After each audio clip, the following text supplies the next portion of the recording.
ఏంటి మీనా విషయం? ఎందుకు వదిన ఇలా మాట్లాడుతున్నారు? నేనేం చేశాను? తన్మయ్యతో ఎందుకు కాఫీ పెట్టమన్నారు? తనేమన్నా ఇంటి పని మనిషా? ఏ తన ఇంట్లో ఉన్నప్పుడు పని చేసిందే లేదా? ఏదో మహారాణిని పని చేయమన్నట్టుగా ఓవర్గా ఫీల్ అయిపోతున్నావు. నీ వదిన కంటే తనే ఎక్కువైపోయిందా నీకు? ఒక కాఫీ పెట్టమంటాం తప్ప? అంటే నాకు ఈ ఇంట్లో ఏ హక్కు లేదు అంతే కదా? వదిన, ఏంటి మీనా, ఏంటి ప్రాబ్లం? అది ఏమండి చూడండి, ఆ తన్మయ్యని కాఫీ పెట్టమన్నదానికి మీనా నన్ను తిడుతోంది, గొడవ పడుతోంది, ఎదిరించి మాట్లాడుతోందండి. ఎందుకు వదిన అలా మాట్లాడుతున్నారు? అన్నయ్య అలాంటిదేం లేదన్నయ్య. లేదు మీనా, నేను చూస్తూనే ఉన్నాను. ఈ మధ్య నువ్వు చేసేది ఏది బాగోలేదు. తను మీ వదిన, తనతోనే నువ్వు అలా మాట్లాడుతుంటే రేపు నాతో కూడా అలానే మాట్లాడతావు కదా. కొంచెమైనా మర్యాదగా నడుచుకోమ్మా. నీకోసం మేమిద్దరం చాలా చేశాము. అయ్యో అన్నయ్య, ముందేం జరిగిందని తెలుసుకుని మాట్లాడండి అన్నయ్య. కావాలని తన్మయ్యని వదిన కార్నర్ చేస్తున్నారు. అలా చెయ్యొద్దు వదినా అని నేను చెప్తున్నాను. ఇందులో తప్పే ఉందని.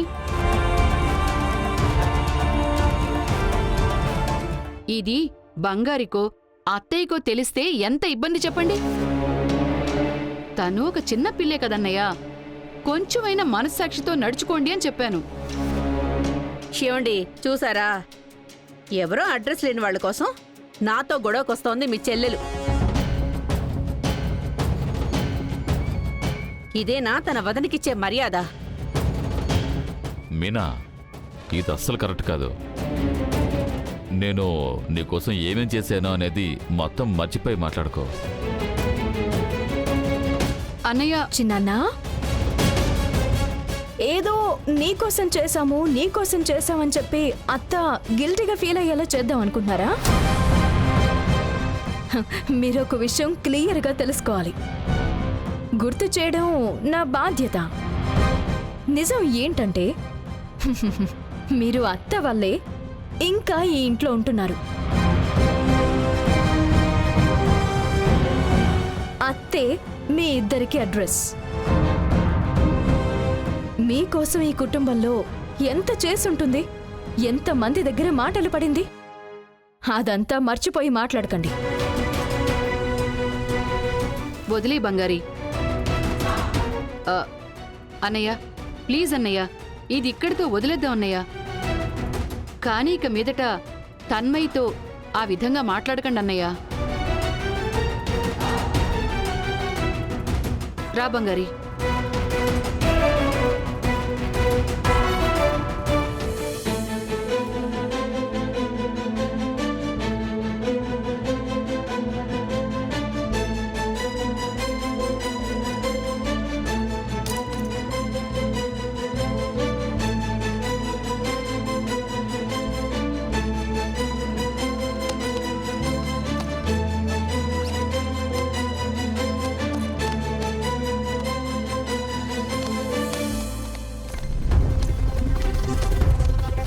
అమృత, ఏమైంది నీకు?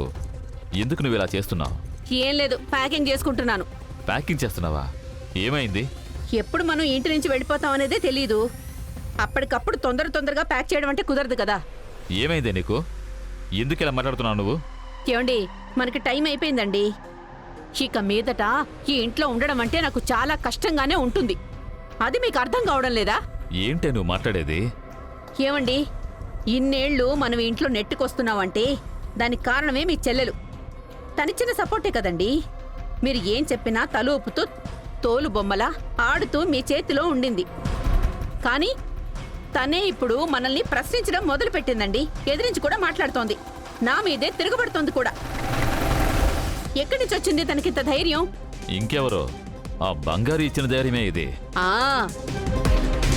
తను తన కోడలితో ఉండి బంగారిలాగే మీ చెల్లెలు కూడా అయిందే అనుకోండి. తర్వాత నిమిషమే మనల్ని ఇంటి నుంచి గెంటేస్తారు. ఇదిగో చూడు, నువ్వు అనవసరంగా ఏదేదో ఊహించుకుంటున్నావు. అలాంటిదేమీ జరగదు, కామ్గా ఉండు. ఏమండి, ఇంకా ఏ నమ్మకంతో జరగదు అని చెప్తున్నారు మీరు? ముందున్నట్టుగా మీ చెల్లెలు ఇప్పుడు లేదండి. ఇప్పుడు వేరే మంత్రం వేసినట్టు తిరిగిపోయింది. కోడలు ఏం చెప్పినా తలూపుతోంది. కోడలికే సపోర్ట్ చేస్తోంది. ముందంతా నేను బంగారు గురించి నేనేం చెప్పినా వినిపోయి ఆ బంగారుతో గొడవ పడేది. హ, కానీ ఇప్పుడు బంగారు గురించి మాట్లాడకండని నాకే ఎదురు చెప్తోందండి. ఏది మనం అనుకున్నట్టు జరగడం లేదండి. నాకెందుకో ఈ ఇల్లు వదిలేసి పోవడానికి మనకి టైం వచ్చేసింది అనిపిస్తోంది. వాళ్లే మనల్ని మెడపెట్టుకుని గెంటేయక ముందే మనమే బయలుదేరిపోవడం మంచిది. ఏయ్, ఎందుకే ఇప్పుడు నువ్వు నెగిటివ్గా మాట్లాడుతున్నావు? ఏమండి, పాజిటివ్గా మాట్లాడడానికి ఏమీ లేకపోతే నెగిటివ్గానే కదా మాట్లాడాలి. మీరేమో ఈ కుటుంబాన్ని మోసం చేసి ఏది కూడా సంపాదించి పెట్టిందే లేదు. పోనీ మనం ఇక్కడే ఉంటే మనకేమైనా సేఫ్టీ ఉందా అండి? ఏమండి, సరే మా ఇంటి నుంచి నేను పెద్దగా ఏం తీసుకొని రాలేదు. అన్నిటికీ మనం రెడీగా ఉండాలి కదా. ఏమండి, ఇప్పుడే బయట ఏదైనా ఇల్లు చూసి పెట్టండి. అమృత,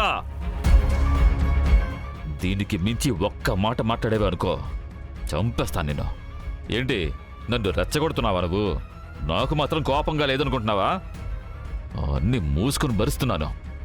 నేను అనుకుంటే గనక ఒక్క నిమిషంలోనే ఆ బంగారుని ఇంటి నుంచి తరిమేయగలను. మరి చెయ్యండి. అదే పని మీద ఉన్నాను. నువ్వు భయపడకు, తొందరలోనే అన్నిటికీ ఒక ముగింపిస్తాను.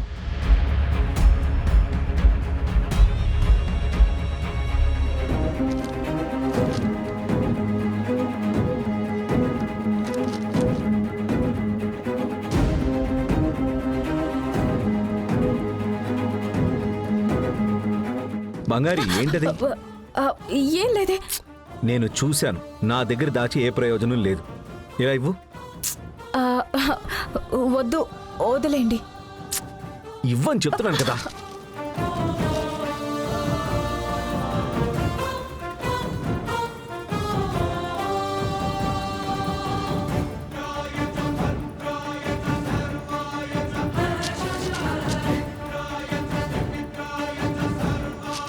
బంగారి, ఏంటి డిఎన్ఏ రిపోర్ట్ వచ్చింది? నీది జానుది అని రాసుంది. అది అవును. ఎవరు చేశారు? తెలీదు. తెలీదా? ఏం మాట్లాడుతున్నావు బంగారి? నీ మీద ఎవరికో డౌట్ వచ్చింది కాబట్టి డిఎన్ఏ టెస్ట్ చేశారు. తెలీదంటావే? ఒక కొరియర్ వచ్చింది. ఎవరు పంపించారేంటని ఏమీ తెలియట్లేదు. పిచ్చా నీకు? అలా ఎవరు పంపారో తెలియకుండా ఉంటుందా? ఛా! అందుకే నేను చెప్పింది జానుకి నిజం చెప్పు, నిజం చెప్పు అని. ఇప్పుడు ఇంకెవరికో నిజం తెలిసింది. వాళ్ళు నేరుగా వెళ్ళి జానుకి చెప్తే అదెంత ప్రాబ్లం అవుతుందో తెలుసా? ఏయ్, వేరెవరి వల్ల నువ్వు ఎవరు అని జానుకు తెలిసిందనుకో, ఖచ్చితంగా నిన్ను క్షమించదు బంగారి. ప్లీజ్ రవి, నన్ను భయపెట్టకండి. అలా ఏం జరగదు. ఎందుకు అలా జరగదు? నువ్వు ఎలా చెప్పగలుగుతున్నావు?